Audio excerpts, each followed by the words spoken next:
খুলনায় নতুন কারাগার চালু হয়েছে।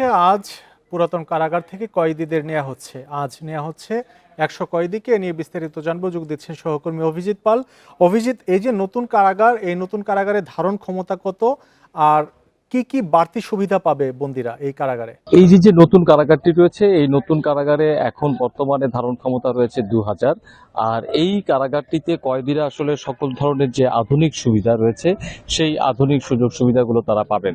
আমরা আজকে সকালে মূলত 10টার দিকে খুলনার জেলখানা ঘাটে যে পুরাতন কারাগার রয়েছে সেখান থেকে 100 জন কয়েদিকে 3টি প্রিজন ভ্যানে করে এই নতুন কারাগারে নিয়ে আসা হয় এবং বাইপাস সড়কের পাশে 30 একর জমির উপরে কিন্তু এই নতুন কারাগারটি তৈরি করা হয়েছে। এই নতুন কারাগারটিতে 57টি ভবন রয়েছে। 57টি ভবনের মধ্যে 11টি ভবনে কয়েদিরা থাকবেন। এখানে কয়েদিদের জন্য যেমন পর্যাপ্ত জায়গা রয়েছে, এদের গোসলখানা এবং এদের যে ওয়াশরুম, এই জায়গাটি আলাদা আলাদা করা হয়েছে। মহিলাদের জন্য আলাদা কয়েদিখানা রয়েছে, পুরুষদের জন্য আলাদা কয়েদিখানা রয়েছে। মহিলাদের সঙ্গে যে সকল ছোট বাচ্চারা যে আসবেন তাদের জন্য এখানে ডে কেয়ারের ব্যবস্থা করা হয়েছে। এই কারাগারে আপনার লাইব্রেরির ব্যবস্থা করা হয়েছে। এছাড়াও নানা ধরনের প্রশিক্ষণ সহ নানা রকম যে কার্যক্রমগুলো রয়েছে সেই কার্যক্রমগুলোর এবং সকল প্রকার আধুনিক ব্যবস্থা কিন্তু এখানে রাখা হয়েছে।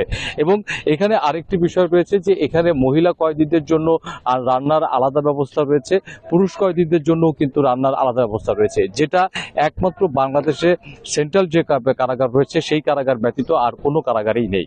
আর এই কারাগারটিতে মূলত আসলে এখন 2000 ধারণ ক্ষমতা রয়েছে, আরও 2000 কয়েদির ধারণ ক্ষমতার একটি প্রস্তাবনা রয়েছে, যেটি পাশ হলে এই কারাগারের ধারণ ক্ষমতা হবে 4000। আমরা কিছুক্ষণ আগে যখন এখানে কয়েদিদেরকে নিয়ে আসা হয় আমরা দেখেছি যে কারা ফটকের সামনে যে উপমহা কারা পরিদর্শক মনির আহমেদ, তিনি কয়েদিদেরকে ফুল দিয়ে আসলে বরণ করেন এবং 100 জন কয়েদি আজকে এখানে প্রবেশ করেছে। পর্যায়ক্রমে এখানে আরো কয়েদি প্রবেশ করবে এবং কয়েদিদের প্রবেশের পরে উপমহাপরিদর্শক মনির আহমেদ তিনি গণমাধ্যমের সঙ্গে কথা বলেছেন এবং তিনি বলেছেন যে এই কারাগারটি আসলে খুলনা জেলার যে সমস্ত কয়েদিরা থাকবেন তারা এখানে থাকবেন। আর যে পুরাতন কারাগারটি রয়েছে জেলখানা ভৈরব ঘাটে, ভৈরব নদীর পাশে, সেই কারাগারটিতে আসলে খুলনা মেট্রোপলিটনের যে কয়েদিরা থাকবে তারা থাকবেন। যদিও এই কারাগারটিতে এখনো পর্যন্ত জনবল সংকট রয়েছে, যে কারণেই তারা আসলে প্রাথমিকভাবে অল্প অল্প কয়েদি নিয়ে এসে আসলে মূলত এই কারাগারটিকে এখন চালুর ব্যবস্থা করছেন।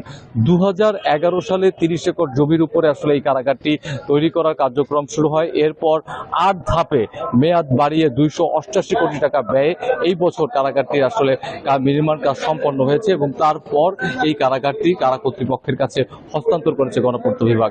যদিও এখনো পর্যন্ত কিছু কাজ রয়েছে, সীমানা প্রাচীরেরও কিছু কাজ বাকি রয়েছে, যে ব্যাপারে অবশ্য খুলনা জেল সুপার মোহাম্মদ নাসির উদ্দিন প্রধান তিনি বলেছেন যে এই কাজগুলো অতি শীঘ্রই সম্পন্ন হবে এবং যেহেতু ভবনগুলো দীর্ঘ সময় ধরে হয়েছে অর্থাৎ ভবনের কিছু কিছু জায়গা এখনো ক্ষতিগ্রস্ত হয়েছে বা পুনরায় সংস্কারের প্রয়োজন হয়েছে, সেই বিষয়গুলো তারা এখন চিহ্নিত করবেন এবং সেগুলো সম্পন্ন করার পরে আসলে পূর্ণাঙ্গ রূপে এই কারাগারটি চালা হবে। আর পাশাপাশি এর ভিতরেই আসলে কারাগারের যে জনবল সংকট রয়েছে সেই জনবল সংকটটিও পৌঁছে যাবে। এখন বর্তমানে যে পুরাতন কারাগারটি রয়েছে সেই পুরাতন কারাগারটির ধারণ ক্ষমতা আসলে 600-র বেশি, যদিও সেখানে এখন কয়েদি রয়েছে 1300-র উপরে এবং সেখান থেকে 100 কয়েদি নিয়ে আসা হয়েছে। এই আসলে কারা কর্তৃপক্ষ বলেছেন যে কয়েদিদের যে ধারণ ক্ষমতা বেশি কয়েদি থাকতে হয় এবং অস্বাস্থ্যকর পরিবেশে থাকতে হয়, এই যে অভিযোগ, এই অভিযোগটি এই নতুন কারাগারটি চালু হওয়ার পরে থাকবে না এবং এই কারাগারটিতে কারারক্ষীদের জন্য যেমন আধুনিক ব্যবস্থা রয়েছে তেমনি কয়েদিদের জন্য আধুনিক ব্যবস্থা রয়েছে। খুলনায় নতুন কারাগারের কার্যক্রম শুরু হয়েছে, সে খবর জানাচ্ছিলেন সহকর্মী অভিজিৎ পাল।